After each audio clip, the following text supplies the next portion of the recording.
ఒక అమ్మాయి, ఒక స్త్రీ ఉద్యోగం చేసుకుంటూ ఉంది. ఆ అమ్మాయిని చూస్తూ ఉన్నాడు. చెడ్డతలంపు అతనిలో కలిగింది.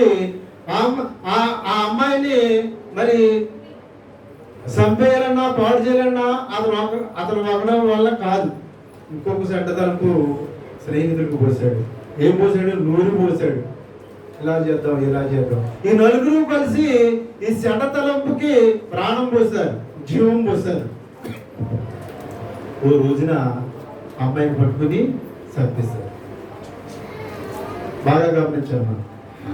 ఆ యవనస్తులకు ఆ చెడ్డతలంపు వచ్చినప్పుడే దాన్ని ఖండించుకుంటే, అయ్యో ఆ స్త్రీ తన జీవనోపాధి కోసము ఉద్యోగం చేసుకుంటే ఆమెను నేను చంపాలా, పాడు చేయాలా? నా తల్లి కూడా స్త్రీయే, నా చెల్లి కూడా స్త్రీయే, నా చెల్లో, నా తల్లిలో, నా అక్క అని ఆలోచన అతనిలో ఉంటే, ఆ మంచి ఆలోచన అసలు ఉంటే ఇంకొకరు తీసుకొచ్చి వీళ్ళందరూ కూడా ఈ చెడ్డతలంకి జీవం పోసి ప్రాణం పోసి అక్కడ హత్య జరిగిండదు. ఎవరిస్తుడు చేయని పని అంటే ఆ మంచిని తెచ్చి హృదయంలో నింపుకుంటే చెడిపోతాడు. అలా కాకుండా జీవం పోసాడు. జీవం పోసి అమ్మాయిని చంపేశారు. మనందరికీ తెలిసిన విషయం ఏది? ఆమె పేరు ఏంటి? దిశ. దిశ. ఆమె పేరునే ఇప్పుడు పోలీస్ స్టేషన్ పెట్టేశారు. ఆ అమ్మాయిని కలిసి ఈ చెడతలంపులకి ప్రాణం పోసి జీవాన్ని ఇచ్చిన చంపేస్తే వాళ్ళు బతికారా? వాళ్ళని కూడా గవర్నమెంట్ ఏం చేసింది? కాల్చి పడేసింది. అదే దేవుని వాక్యం చెప్తుంది ఇక్కడ. వారిని చూసి మచ్చరపడక సుమా, కొల్లుకోక సుమా. వాళ్ళు ఎలా పోతారాలో? గడ్డి వలే పోయిన గడ్డి వలేలో నిలబడ్డాలో ఆమె చెప్పేశారు, సెట్ చేశారు, నశించారా? వాళ్ళు కూడా కాల్చి చంపేశారు. కూరవాలే, పచ్చని కూరవాలే వాళ్ళు కూడా నాశనం అయిపోతారు. వాళ్ళు చూసి నువ్వు మచ్చరపడవద్దు, కానీ మంచి పనులు చేయాలి. ఎందుకు చెడ్డవారి గురించి దైవ గ్రంథంలో రాయించి పెట్టారంటే అటువంటి చెడ్డ పనులు దేవుడు నమ్ముకున్న వాళ్ళు చేయకూడదని. చేస్తే పరిణామం ఎలా ఉంటది? వాళ్ళ జీవితాలు ఎలా ఉంటాయి? పచ్చని కూరవలే వాళ్ళు ఏమైపోతారు? మాడిపోతారు, వాడిపోతారు. దేవుని వాక్యము అక్షరాల నెరవేరుతూ ఉంటది. కాబట్టి చెడ్డవారంటే ఎక్కడో ఉండరు, మనలోనే ఉంటారు. మనలోకి వచ్చిన చెడ్డ తలంపులను బయటకు తీసేయాలి. ఆ చెడ్డ తలంపులు బయటకు తీయకపోతే మనమే చెడ్డవారు. ఇప్పుడు నేను ఉన్నాను అనుకోండి, ఏమండి బయటికి వెళ్ళి అసంకాలం కదా, ఎవరి చూడొచ్చు వెళ్ళండి. ఆ మంత్రి సభలోకి వెళ్ళి మీరు తాగేసి ఎవరు చూడకుండా వెళ్ళిపోయానుకోండి, ఎవరు చూడకపోయినా దేవుడు చూసుకోవడం చెడ్డవాడే. ఇప్పుడు ఆ తలంపు వచ్చినప్పుడు నేను ఏం చేయాలి? అయ్యో నేను దేవుడు బిడ్డను కదా, దేవుడు పని చేస్తే దేవుడు చూస్తూ ఉన్నాడు పైన, నేను చెడ్డ పనులు చేయకూడదు. ఆ తలంపును నేను అక్కడే ఖండించేస్తే సరిపోతుంది. ఖండించకుండా దాన్ని జీవం పోసి అందులోకి వెళ్ళి ఎవడో చూడలేదో తాగేసి వచ్చి చెప్తే నేను చెడ్డవాడిని. అలాగే చెడ్డ తలంపులు మనలోకి వచ్చినప్పుడు దేవుడు వాక్యమని ఖడ్గంతో దాన్ని ఏం చేయాలి? మానదోలాలి. ఓ చెడ్డ తలంపా, నాలోకి వస్తావా? నేను దేవుని బిడ్డను సుమా, నా దేవుడు నన్ను చూస్తూ ఉన్నాడు, నువ్వు నాలో రానికి వీలు లేదు, నేను ఎప్పుడో వదిలేస్తాను. నేను ఎప్పుడైతే యేసుక్రీస్తు నామములో రక్షణ పొందానో, నీటిలో మునిగానో, అప్పుడే వదిలేశాను. నా యొక్కకు రాకుండా మీరు వెళ్ళిపోండి అని దేవుని వాక్యమని ఖడ్గంతో మనం ఏం చేయాలి? చెడ్డ తలంపుల్ని ఎదిరించాలి. ఒక ఆయనకి చెడ్డతలంపు వచ్చింది. ఆ చెడ్డతలంలోకి జీవం పోసాడు, శక్తిని ఇచ్చాడు. ఇచ్చి మరి వాళ్ళని వీళ్ళు అయితే ఉండదు కదా. వినాలా? మీరు పిల్లలతో అమ్మ చూసుకోవచ్చు కదా. మీరు ఎప్పుడో ముందు వచ్చేస్తారా? మీకు కొల్లి ఇగ్లించుకుని ఏమ్మా ఈ పిల్లలు మీ దగ్గర ఉంటారు, ఎవరు తీసుకెళ్ళరు. దేవుని వాక్యం వినండి, అయిపోతుంది టైము. ఒక ఆయనకి చెడ్డతలంపు వచ్చింది. చెడ్డతలంపు వస్తే ఆ చెడ్డతలంపును దేవుని వాక్యంతో ఆ హృదయం నుంచి తరుముకోలేకపోయాడు అతను. ఏం తలంపు వచ్చింది? యేసుక్రీస్తు ప్రభువాన్ని పట్టుకుంటే మరి ఈ శాస్త్రులైన వారు, ఈ రోమీలు ద్రవ్యం ఇంతమంది సాడేది. ఎవరు కూడా ముందడుగేయలేదు. బాగా వినండి, గమనిక. ఏమండి బయట వాళ్ళు ఎవరు కూడా ముందడిగేలేదు. ఎవరు ఇస్తారు అడుగు? తనతో శ్రేయం చేసి, తనతో ప్రాణానికి ప్రాణంగా ప్రేమించే, ప్రాణానికి ప్రాణంగా ప్రేమించే గురువు గారిని అమ్మేయాలని తలంపు వచ్చింది. ఎందుకు వచ్చింది? అమ్మితే ఏమవుతుంది? డబ్బు వస్తుంది. కాబట్టి కొంతమంది డబ్బు కోసం ఏదైనా చేస్తారు. ఎందుకంటే వాళ్ళ మైండ్ అంతా ఇంకా డబ్బు మీద ఉండదు. ఇంకా కనవదంతా ఆలోచించడం, అన్న లేదు, తమ్ముడు లేదు, చెల్లి లేదు, ఏమీ లేదు, బంధాలు అన్నీ వదిలిపెడతారు. కేవలం డబ్బు మీదే ఉండదు వాళ్ళ ఆశ. ఈయన ఆశ కూడా ఇలాగే ఉంది. ఈయనకి ఇలాంటి ఆశ ఉందని దేవుడు ఏం చేశాడంటే డబ్బు సంచి ఆయనకి ఇచ్చాడంట. పోద్దేమో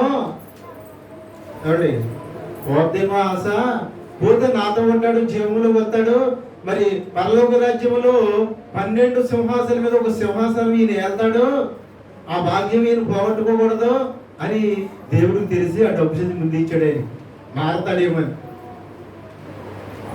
మారలేదు, ఎక్కువైపోయింది ఆశ. ఏమండి, గుడ్డోడు కదా ముద్ద ఎక్కువ పెట్టారంట. నాకే ఈయన ముద్దలు ఎత్తున్నాడు, ఇది తినేస్తున్నాడు వీడు. ఎంత నష్టపోతాను, నన్ను ముందెట్టి అనుకుంటున్నాడు, నేను ఎంత నష్టపోతాను.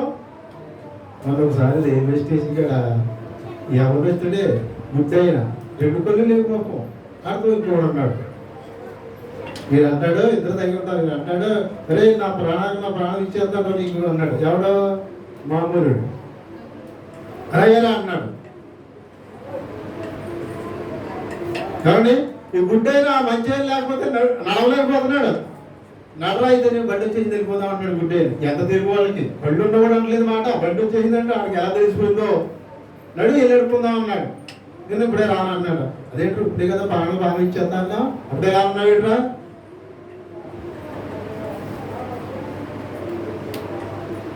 కాబట్టి యవనస్తుడైన 2 కళ్ళు లేవు. దేవుడైతే మనకి అవయవములు అన్ని కూడా సరిగ్గా ఇచ్చాడు. అన్నీ బాగా ఉన్నాయి మనకి. దేవుడికి స్తోత్రాలు. హల్లెలూయా. కాబట్టి నాకే ఎంత పెడతాడు అంటే నన్ను బట్టి ఎంత ఆదాయం వచ్చేస్తుందో అనుకున్నట్టు ఇస్కరియోతుగా ఏం చేశాడు? ధనాపేక్ష గలవాడై దేవుడు వాక్యం సెలవిస్తున్నది. ధనాపేక్ష సమస్తమైన కీడులకు చెప్పండి మూలము. కాబట్టి ధనాపేక్షడు, ధనము సంపాదించిన ఆశ ఉండాలి. మనం ధనంగా తెలగలుగుతాం. మనం అపేక్ష ఉండకూడదు. అపేక్ష ఉంటే దానికోసమే ఇంకా బతికుంటూ ఉంటారు. దానికోసమే ఆడుకున్నది దక్కకపోతే సరిపోతారు కూడా. ఒకవేళ సరిపోయేది కూడా డబ్బు ఎక్కువ సంపాదించాలని ఆలోచన. హాస్పిటల్ కూడా వెళ్ళరాళ్ళు 1,00,000 లక్ష ఎందుకు? ఆ లక్ష ఇస్తే ఇవ్వడదని ఎలా ఉంచి సావన తెచ్చిపోతారు. ధనాపేక్ష సమస్తమైన కీడులకు మూలము. ఇస్కరియోతు ఏం చేశాడు? ఈయన్ని గురువు గారు బేరం పెట్టి ఆ చెడ్డ తలంపుకు జీవం పోసి గురువు గారిని బేరం పెట్టి అమ్మేశాడు. అమ్మేసిన తర్వాత ఏమైంది ఆయనకి? ఆయన మరణము మంచిగా ఉందా? ఆయన మరణము ఎలా మరణించాడు? ఆయన ఇస్కరియోతు ఎలా మరణించాడు? ఉరేసుకుని తర్వాత కింద పడిపోయి పేగులన్నీ బయటకు వచ్చాయంట. ఎంత అసహించుకుంటారు సమాధి చేసేవాళ్ళు. మంచి మరణం రావాలి, మంచి సమాధిని చేయబడాలి. మనుషులు మనం అందరం కూడా అసహించుకోకూడదు, ముక్కు మూసుకుని తీసుకెళ్ళకూడదు. మనల్ని 10 మంది వచ్చి మన మీద పడి ఏడాలి. అటువంటి మంచి మరణం కోరుకోవాలి దేవుని బిడ్డలు. నీకు మంచి మరణం వచ్చిందా? పేగులు ఎదురు పడిపోయండి, ఎంత కులు పంపిస్తే ఎంత తిట్టుకుంటూ ఉన్నారు అండి. 1. 2, దేవునితో సహవాసం కోల్పోయాడు, పరలోక రాజ్యం పోయింది, నరకానికి పోయాడు. ఆయన ఆ చెడ్డ తలంపును కట్ చేసుకుని మంచి తలంపులోకి వెళితే ఏమండి, ఇప్పుడైనా అపోస్తులతో ఉండేవాడు. పేతురు గారు, యోహానులు అందరూ కూడా రేపు రాజ్యం ఎంత ఉంటారంట. ఆ రాజ్యంలో 12 కుర్చీలు ఉంటాయంట. ఒక కుర్చీ మీద ఈయనున్ను ఎవరో ఇస్కరియోతు కుర్చీ మీద ఉండి జనాలకి తీర్పు తీర్చును. ఎంత భాగ్యాన్ని పోగొట్టుకున్నాడో చూడండి, చెడ్డ పని చేసి. అందుకే దేవుడు వాక్యం చదివిస్తున్నది దేవుని బిడ్డలకు, చెడ్డ పనులు చేయవద్దు. చెడ్డ పనులు చేస్తే మరి గతి ఎలా ఉంటది అని దేవుడు మనతో మాట్లాడుతూ ఉన్నాడు. మనందరి దేవుడు తెలుసుకుని చెడ్డ కార్యాలుగా మాత్రం మీరు చేస్తూ సుమా చేస్తే వాళ్ళ పరిస్థితి ఎలా ఉందో తెలియపరుస్తూ ఉన్నాడు. ఇస్కరియోతు దేవలోకములో ఉండి దేవునితో సమాసం చేసి ఆ కుర్చీ మీద ఉండి మనందరికీ జడ్జిమెంట్ ఆ పరిస్థితిని పోగొట్టుకున్నాడంటే ఆయన వచ్చిన చెడ్డ తలుపును కట్ చేసుకోలేకపోయాడు. మనలో వేరే చెడ్డ తలుపులు వస్తూ ఉంటాయి. ఎందుకంటే మనిషి హృదయంలో కోకొల్లోలుగా ఆలోచనలు పుడుతూ ఉంటాయి. 1, 2 కాదు, ఎంత కంట్రోల్ చేసుకుందామన్నా ఆలోచనలు వస్తూనే ఉంటాయి. అయితే దేవుని వాక్యం మనలో పెట్టుకుని దేవుని వాక్యం ప్రకారం మనము చెడును ఖండిస్తూ ఉండాలి, మంచిని పెంచుకుంటూ ఉండాలి. తర్వాత చదవమ్మా. పచ్చని కూరగాయల వాడు వారి పోదురు. అక్కడ దాకా వచ్చామా?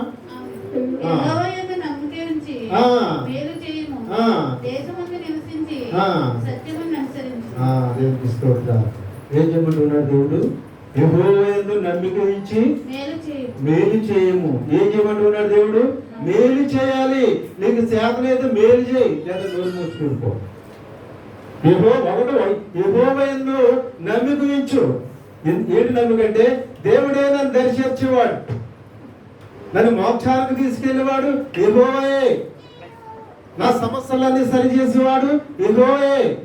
నన్ను దర్శించేవాడు యెహోవాయే. అన్నీ యెహోవాయే. నాకు ఆయన మీద నమ్మిక ఇచ్చు.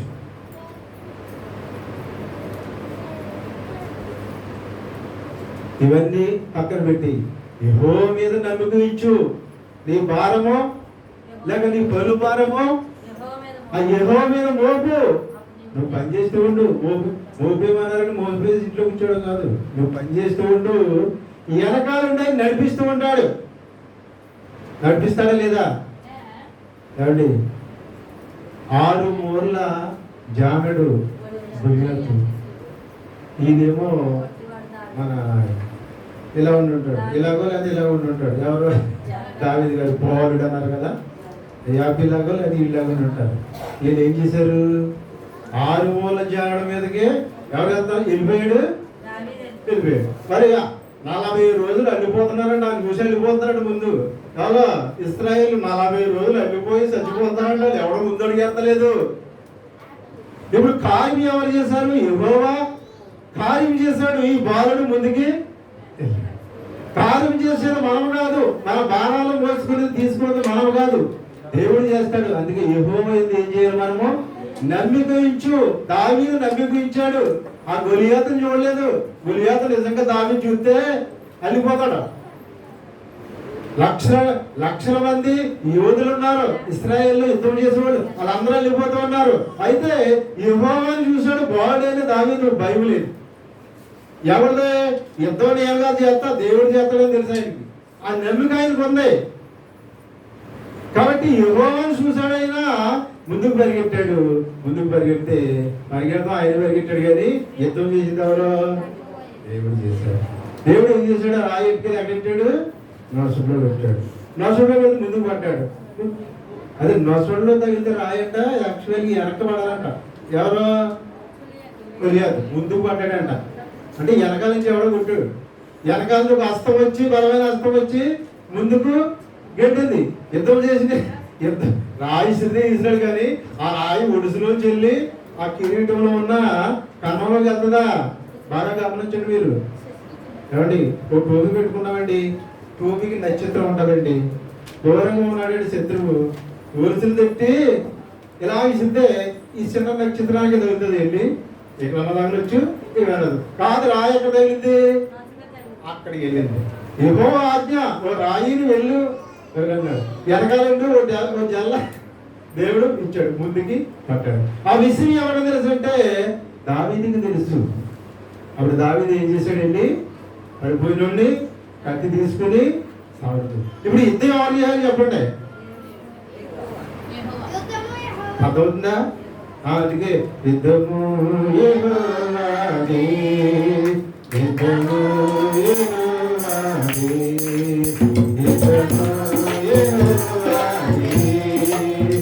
యుద్ధము యెహోవాది. సరే, దేవునికి స్తోత్రాలు. హల్లెలూయా. టైం లేదు మనకి. బాగా గమనించాలి మీరు. యుద్ధం చేసేది నిలబడ్డాడు బాలుడు. యుద్ధం చేసేది యెహోవా. అలాగే నీ పక్షాన నా పక్షాన మన దేవుడు యుద్ధాలు చేస్తాడు. నిలబడాలి మనం. 40 రోజులు చల్లిపోతూ పారిపోతూ ఉన్నారు. బాలుడు వెళ్ళి యెహోవా పేరట రాయి సరితే యెహోవా యుద్ధం చేశాడు. మన భారం అంతా ఆయన మీద చేసుకోమని ఇక్కడ వాక్యం సెలవిస్తున్నది. యెహోవా యందు ఏముంచాలి మనము? అమ్మా చదవండి.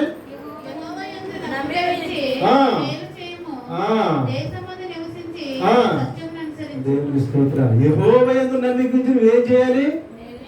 మేలు చేయాలి. ఒక్కొక్కరు మేలు చేయరు కానీ పెట్టరు కానీ పెట్టుబడి చెడగొడతారు. కాబట్టి పెట్టరు, పెట్టుబడులు చెడగొడతారు. అది మంచి పని కాదు. దేవుడు ఏం చెప్తూ ఉన్నాడు ఇక్కడ? మేలు చేయమంటూ ఉన్నాడు. అవసరమైతే మేలు చేయాలి. మనం ఒకవేళ మనం పెట్టలేకపోతే పెట్టి ఇల్లు చూపెట్టాలి. ఏ ఆడిగా తొన్నబుద్ధిలో ఉన్నాడు అక్కడ డబ్బులు వేయాలి మనం అని అనుకోండి సుమా.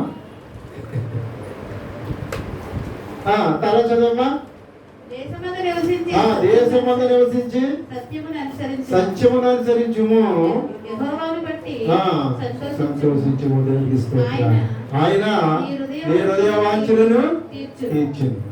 మనసు పూర్తిగా ఆయన నమ్ముకుంటే కార్యమన్నీ ఆయనే చేస్తాడట. మన హృదయ వాంఛలను తీర్చేది ఆయనేనట. మనతో మాట్లాడుతూ ఉన్నాడు దేవుడు. నీ మార్గమును యెహోవాకు అప్పగించుము. దేవుడికి నీవు ఆయనను నమ్ముకున్నాము. చాలండి.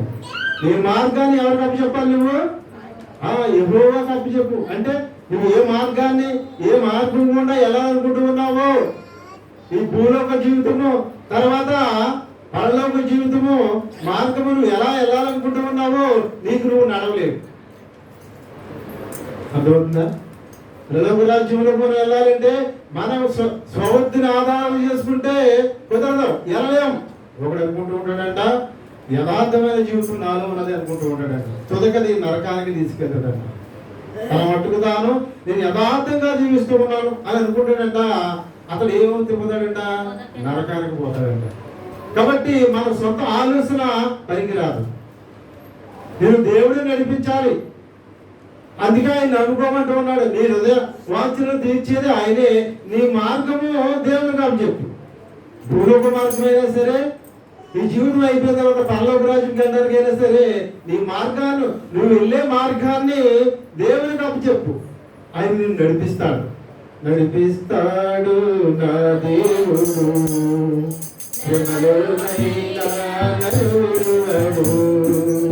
నడిపిస్తాడు నా దేవుడు, శ్రమలోనైనా నలుగురువాడు. అడుగులు తడబడినా కలసడైబడినా, అడుగులు తడబడినా కలసడైబడినా, చేయబట్టు వెన్ను తట్టి చక్కని ఆలోచన చెప్పి,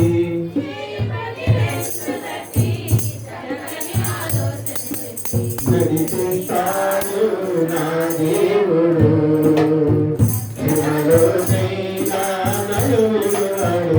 దేవుడికి స్తోత్రాలు. ఈ అడుగులు తలపడకపోయినా, ఆలయం రాకుండా అటు ఇటులు తిరుగుతున్నా నేను శైలి పెట్టుకుని నడిపిస్తూ ఉంటాడు. అలసట నీ మీద పడిపోయినా, ఆలయం రావడం నీకు శక్తి లేకపోయినా శక్తి ఇచ్చి నేను నడిపిస్తాడు. అడుగులు తడబడినా, ఎక్కడికో వెళ్ళిపోయినా మరి లాక్కొస్తాడు నిన్నైనా. అలసట వచ్చినా నిన్ను తీసుకొస్తాడు ఆయన. ఎప్పుడనగా నీ మార్గము యెహోవాకు అప్పచెప్పాలి. ఆ మార్గం ఏం చేయాలి? ఆయనకి అప్పచెప్పాలి. భూలోక జీవితంలో మార్గమైనా, పరలోక రాజ్యంలో మార్గమైనా, ఏదైనా యెహోవాకు అప్పచెప్పాలి. చెప్పినప్పుడు మన జీవితము, భూలోక జీవితం కూడా హ్యాపీగానే జరిగిపోతే పరలోక జీవితం కూడా హ్యాపీగానే జరిగిపోతుంది. చాలా మంది దేవునికి మన మార్గాలు అప్పచెప్పరు, సొంత మార్గంలో నడుస్తూ ఉంటారు. దేవుని నమ్ముకుంటారు కానీ పూర్తిగా ఆయన మన మార్గమును అప్పచెప్పరు. పూర్తిగా మరి హృదయంలో ఆయనకి ఆధిపత్యం ఎవరు, అధికారం ఎవరు కొంతమందికి ఇస్తారు. అది ఆజ్ఞలు మనం చూస్తూ ఉంటాం. కొంతమంది సగము నెరవేరుస్తారు, కొంతమంది 9 నెరవేరుస్తారు, కొంతమంది 7 నెరవేరు. మొత్తం మీద కొరత ఉంటుంది. 99 దాకా వచ్చి ఆగిపోతూ ఉంటుంది. ఆయన అంటూ ఉన్నాడు పూర్తిగా ఇవ్వాలి ఆధిపత్యం ఆయనకి. నీ మార్గాన్ని పూర్తిగా ఆయనకి అప్పచెప్పాలి. అప్పచెప్పకపోతే నష్టపోతావు సుమా.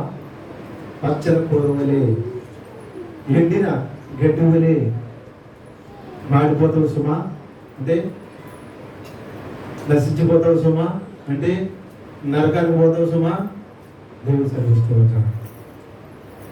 ఎందుకంటే చెడ్డవారిని చూసి నువ్వు వ్యసన పడవద్దు, మచ్చర పడవద్దు, త్వరగా పోతారు వాళ్ళు చూసి నువ్వు బాధపడవద్దు. అదే నీ మార్గమును నువ్వు యెహోవాకు అప్పగించు. ఆయనే నిన్ను సరి చేస్తాడు. ఆయనే నిన్ను సరి చేసి మోక్షలోకానికి తీసుకెళ్లి నాయకుడు ఆయనే. ఆయనకు అప్పచెప్పిన మార్గాన్ని మన మార్గములన్నీ కూడా ఆయనకు అప్పచెప్తాం. ఒక ఆయనకి చెడ్డ బుద్ధి వచ్చింది, చెడు తలంపు వచ్చింది ఒక ఆయనకి. ఎస్ఐ గ్రంథంలో చూద్దాము.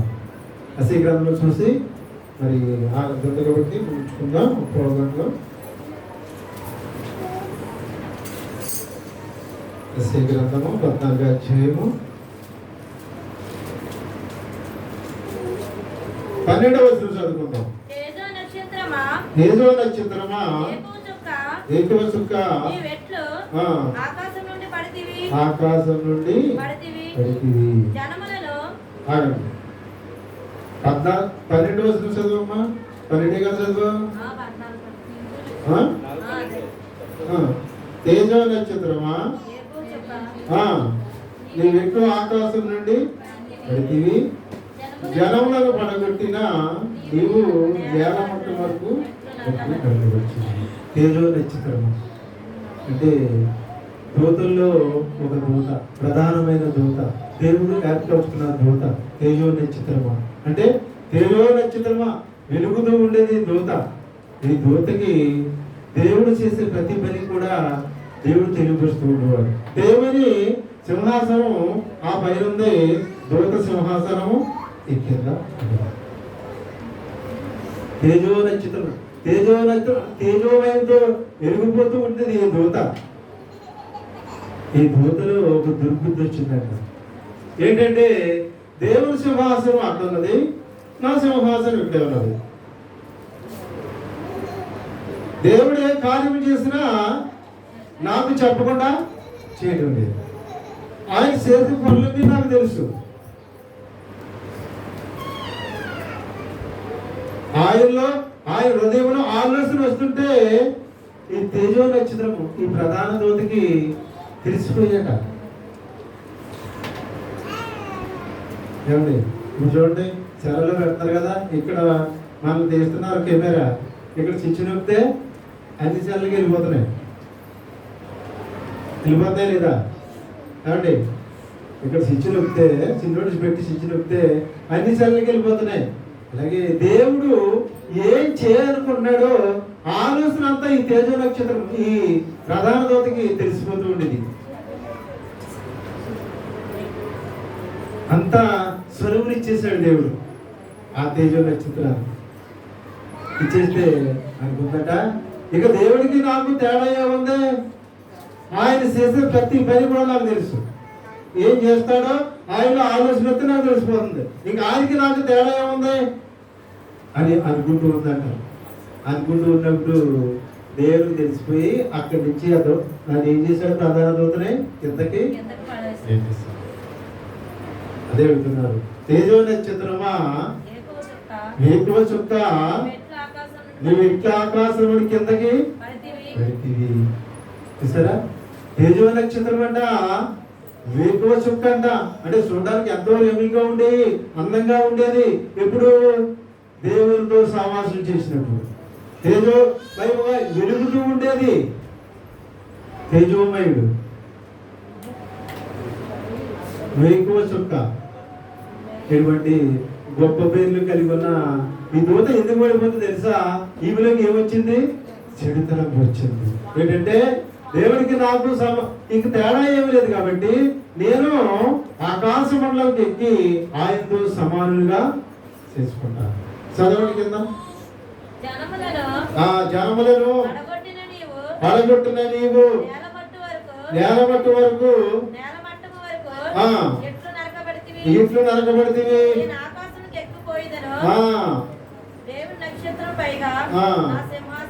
దేవుని స్తోత్రాలు.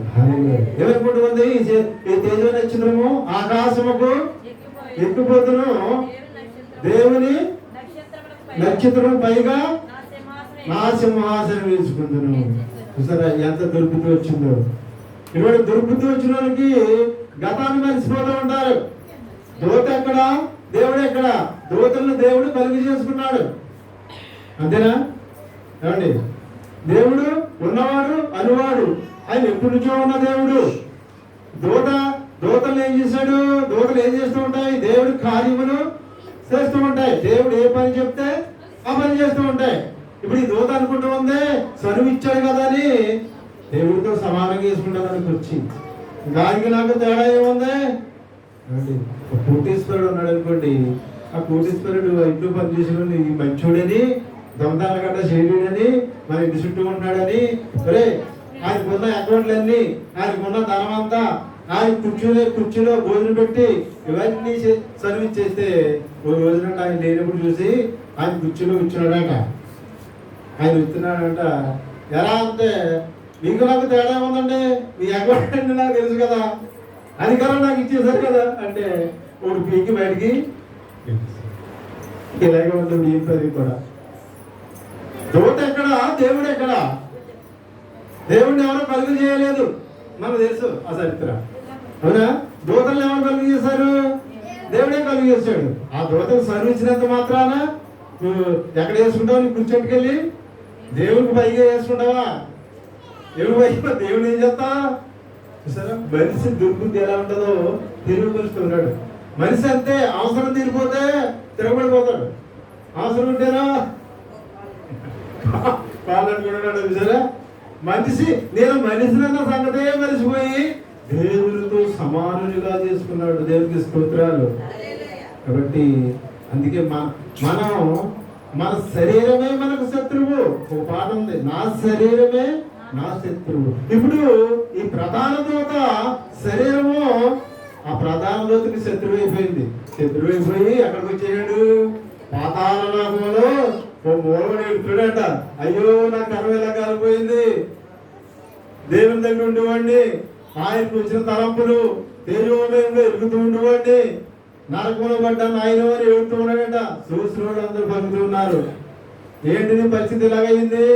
ఒకప్పుడు నువ్వు ఇలా ఉండేదాన్ని కదా, దేవుడు ప్రధాన దూతవు కదా, నువ్వు ఏంటి నీ పరిస్థితి ఎలాగైంది? దుర్బుద్ధి, చెడు బుద్ధి. ఈ దుర్బుద్ధి, చెడు బుద్ధి మనిషిని ఎక్కడికైనా దిగదారి చేస్తుంది. ఒక ఆఫీసులో ఉన్నాం అనుకోండి, ఆఫీసులో కరెక్ట్గా పనిచేస్తే, దుర్బుద్ధి లేకుండా పనిచేస్తే మనకి సన్మానం చేస్తారు. ఆఫీసులో ఉండి అన్ని దొంగిలించేస్తూ ఉంటే ఒకనొక రోజులు పట్టుకుని బయటికి ఏం చేస్తారు? ముద్ర వేస్తారు. ఏం ముద్ర వేస్తారు?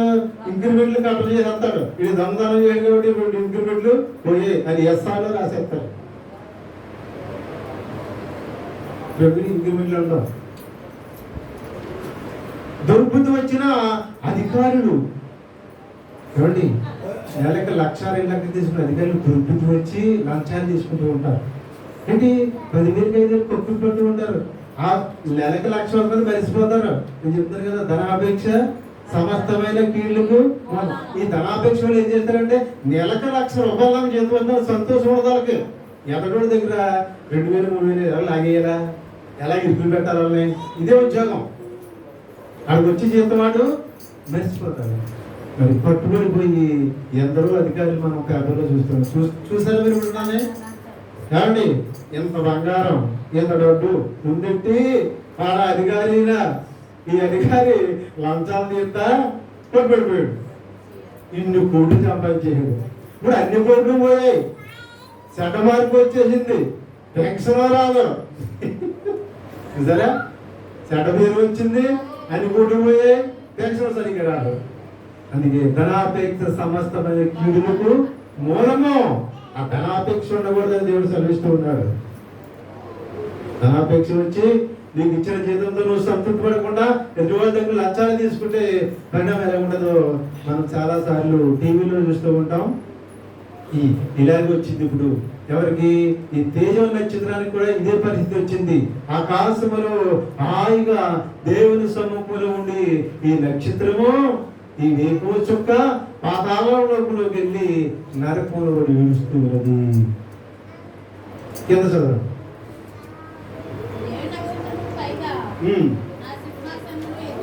ఆ, ఆ, సభాపర్వతం మీద కూర్చుంది. ఎక్కుదును ఆ, ఆ, అని నీ మనసులో అనుకుంటుంది కదా. ఎక్కడ అనుకుంటూ ఉంది? మనసులో అనుకుంటూ ఉందంట. బాగా గమనించాలి. మన మనసులో అనుకుంటున్న మాటలకు కూడా దేవుడు తెలిసిపోతూ ఉంటాయి సుమా. ఇది ఇంకా అమలు జరపలేదు. ఎవరు? ఈ దేవుడు ఈ ప్రధానంలో ఇంకా అమలు జరపలేదు, కానీ మనసులో అనుకుంటూ ఉన్నది వెంటనే దేవుడు తెలిసిపోయింది. అలాగే నీ నా మనసులో మాట్లాడుకుంటే మాటలు, తలంపులు, ఆలోచనలు, రేపు ఆదివారం ఆలోచనకి వెళ్దామా, నీరు పనికి పోదామా, ఎక్కడదామా, చుట్టాలకి వెళ్దామా అని ఆలోచన నీలో కలుగుతూ ఉంటుంది. దానికి జీవాన్ని పోస్తూ ఉంటావు, నడిపిస్తూ ఉంటావు. రావు, అది దేవుని తెలుసు. ఎవరైనా బయట వాళ్ళు ఏం చెప్తాం? ఏవో పనులు ఉన్నాయండి, అలాగే ఏదో చూడు చెప్తూ ఉంటాం. మనసులో అనుకుంటున్నది దేవుడు పాతాళానికి నెట్టి వేస్తూ ఉన్నాడు. ఉత్తర దిక్కునున్న సభాపర్వతం మీద ఏం చేస్తుందట అమ్మా? ఉత్తర దిక్కునున్న సభాపర్వతం మీద ఏం చేస్తుందట? కూర్చుందును. దేవుడు ఒక కార్యం చేయాలంటే దూతను పిలిచి ఆ ఉత్తర దిక్కున మీటింగ్ ఏర్పాటు చేసి ఆ సింహాసనం మీద ఆయన ఆశీనుడు వెళ్ళి మాట్లాడుకుంటూ ఉండేవారు. నేను కూడా ఆ ఉత్తర దిక్కున సభాపర్వతం మీద కూర్చొని దేవుడిని పక్కన పెట్టేయింది. చూడండి, సంటి పిల్లలు చెప్పుకుంటూ ఉంటారు కదా కథలో. ఏమంటే నేను సినిమా హీరోలు అయిపోతాను, అలా కొట్టేస్తాను, ఇలా కొట్టేస్తాను అనుకుంటారు కదా చిన్నపిల్ల. ఇలా అనుకుంటూ ఉంది. మరిసిపోయింది గతం. ఆ దేవుని స్థానాన్ని ఆక్రమించేసి ఆ ఉత్తర దిక్కున సభాపర్వతం మీద ఉండి నేను వాళ్ళకి ఆజ్ఞాపిస్తాను. కూర్చొని నేను ఏం చేస్తాను? దూతలకు నేను ఆజ్ఞాపిస్తాను అని అనుకుంటూ ఉందంట. ఇటువంటి దుర్భరమైన ఆలోచన ఈ ప్రధాన దూతకి కలిగింది. కాబట్టి ఆ ప్రధాన దూతను దేవుడు ఏం చేశాడంటే కిందకి నెట్టేసాడు. మనము చూస్తూ ఉన్నాం. కాబట్టి దేవుని బిడ్డలైన మనకు ఇటువంటి దుర్భరమైన ఆలోచనలు వస్తాయి, రాకుండా మనిషికుండా వస్తూనే ఉంటాయి. కాబట్టి దేవుని వాక్యమని కలుగుతూ ఎదుర్కోవాలి. దేవుని వాక్యము రెండంచులుగా ఖడ్గము. చట్టతరం వచ్చినప్పుడు గడుపుకుని మనం బైబిల్ గ్రంథం తీసి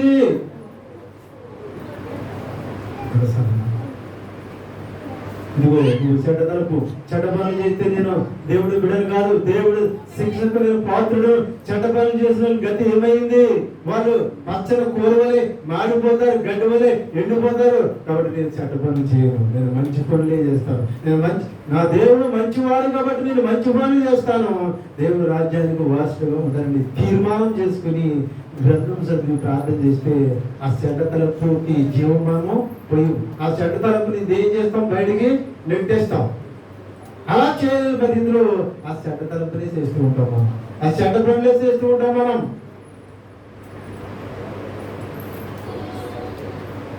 ఆ చెడ్డ తలుపులు, చెడ్డ ఆలోచనలు వచ్చి దేవునితో సహవాసాన్ని కోల్పోయాడు. ఎవరు? దేవునితో ఉండే ప్రధాన దూత నరకంలో ఎక్కువ మనం చూస్తూ ఉన్నాం. తర్వాత చూద్దామమ్మా. మహోన్నతునితో సమానంగా. ఏమండి? దేవుడు ఎక్కడ? దూతలు ఎక్కడ? మనుషులు ఎక్కడ? ఇప్పుడు దూతలు ఎక్కువ, మనుషులు ఎక్కువ? చెప్పండి, కరెక్ట్గా చెప్పండి. ముగించేసుకుందాం. చెప్పండి, దూతలు ఎక్కువ, మనుషులు ఎక్కువ? ఎలా ఎక్కువ?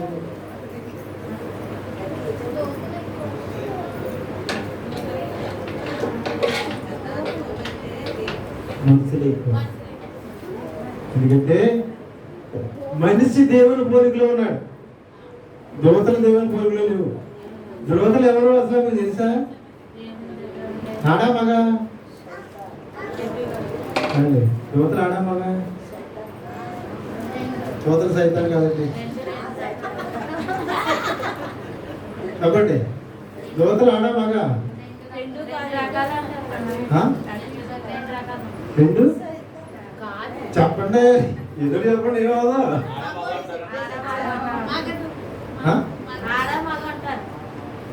మగాళ్ళకి చంద్రు, ఆడవాళ్ళకి చంద్రు.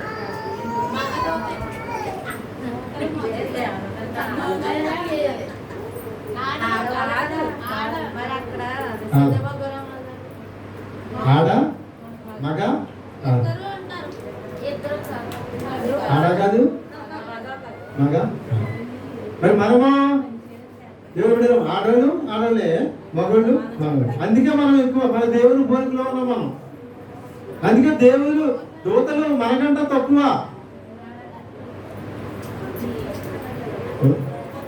ఇంకో చోట చూస్తాం మనం. దేవుని మనుషులకు పరిహారం చేయడానికి దేవుని దూతలు నిర్మింపబడ్డారని మీరు ఎరుగురా. ఎవరి పత్రికలో ఉంటారు. మనుషులకు పరిచర్య చేయడానికే దేవుని దూతలు ఏర్పాటు చేయబడినారని మీరు ఎరుగురా. ఎవరికి పరిచయం చేస్తాయి దూతలు? మనకంట. నీతిమంతులు 100 ప్రకారం దేవుని వాక్యం ప్రకారం నడుచుకుంటే మన మార్గాన్ని ఆయనకి అప్పు చెప్తే వృధాప్యమును దూతలు వచ్చి మనకు సహాయం చేస్తూ ఉంటాయంట. మనకు కనపడకుండా చేద్దాం. కనపడకుండా మంచిది కాదు ఎక్కడ ఉండదంట. కనపడకుండా టీ ఇక్కడ ఉండదంట. అదవుతుందా? ఎదురు పత్రిక రాశారు. మనుషులకు పరిచర్య చేయడానికే దూతలు ఏర్పాటు చెప్పాడు. దేవదూతలు ఆడ కాదు. మనమైతేనా దేవుని పోలికలో ఉన్నాం. పురుషుడు దేవుని పోలికలో ఉన్నాడు మానవుడు. స్త్రీ పురుషుల నుంచి వచ్చింది. రెండవది ఇటువంటి దూత అడా మగాకాల దూత దేవునితో సమానంగా చేసుకుంటుందా? మన గతం మరిచిపోయింది. చాలా మంది గతాన్ని మరిచిపోతారు. ఐశ్వర్యవతి గతాన్ని మరిచిపోతారు. కింద అంటూ ఉంటారు, రే గతం గుర్తు తెచ్చుకో సార్, నువ్వు నీ స్థితి ఏంటో సార్ గుర్తు తెచ్చుకో. ఇప్పుడు మోటార్ సైకిల్ వేసుకుంటూ యూనిఫామ్ తిరిగేస్తావా, తిరగబడిపోతావా? ఈ గతం మరిచిపోయింది. ఎందుకంటే దుర్బుద్ధి వచ్చేసింది. దుర్బుద్ధి వచ్చేసి దేవునితో సమానంగా చేసుకుంటాను నేను అంటుంది. తర్వాత అమ్మా మూసేసారా?